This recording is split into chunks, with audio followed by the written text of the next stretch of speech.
Hello, everyone. Max Stratton here. Today we are on Chapter 12 of our Leadership and Communication Perspective textbook. Chapter 12 is Leader and Leadership Development. Starts off with a quote from Yogi Berra. You have to be careful if you don't know where you are going, because you might not get there. So, a quick overview of the chapter starts off with leader development, a lifelong journey, then goes to a proactive approach to leader development. Raise your developmental readiness level, seek out leadership learning opportunities, establish developmental relationships, and capitalize on your experiences. Then it goes to another segment, leader development as an internal process, which is Stephen Covey's The 7 Habits of Highly Effective People, which we'll talk about, and Kevin Cashman, Leadership from the Inside Out, the role of spirituality in leader development. And then the last segment is leadership transitions, leadership passages, taking charge, and succession planning. So, first I started off with seek out leadership learning opportunities. And some of these learning opportunities, there are 3 of them. Individual preparation, socializing company vision and values, strategic leadership initiatives. Strategic leadership initiatives is very important. In this approach, participants learn how to lead change while working toward actual corporate objectives.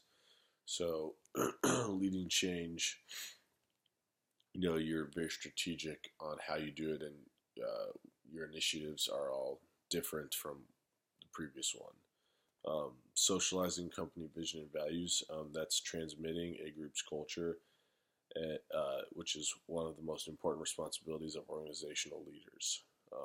Transmitting a group's culture. When I think of that, I think like the group's culture progresses throughout the, era of the work, and that starts with you as the leader. After that, we go to, I fast forwarded to leader development as an internal process. And this starts off with Stephen Covey's The 7 Habits of Highly Effective People. Number 1 is be proactive. Proactive leaders realize that they can choose how they respond to events. So that's very important. Next is begin with the end in mind. Always think about how you're going to finish something before you start it. That way the process, you know exactly how to go about the process. Number 3, put first things first. This principle is based on the notion that a leader's time should be organized around priorities. Your priorities should come first always. The 4th one, think win-win. Those with win-win perspectives take a mutual gains approach to communication, believing that the best solution benefits both parties. It's got to be a win-win for both people making the decisions.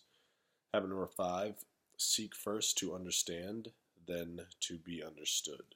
Effective leaders put aside their personal concerns to engage in empathetic listening.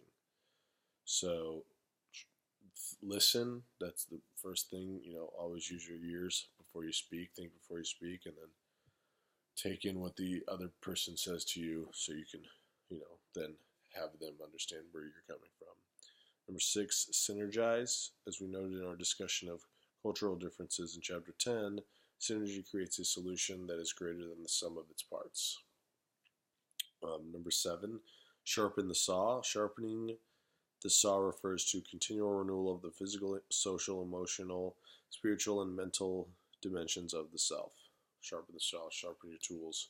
Always got to be on task and ready to go.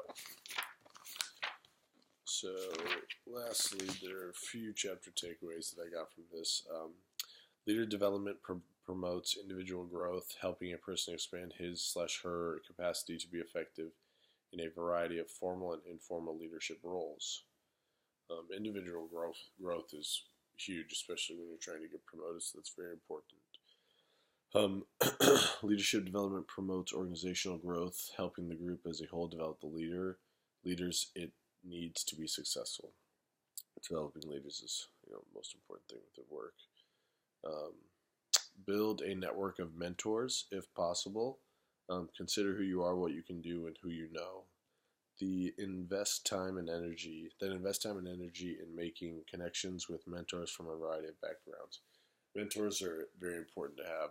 This helps you become better and better throughout your life, and having connections is really the most important thing with a job.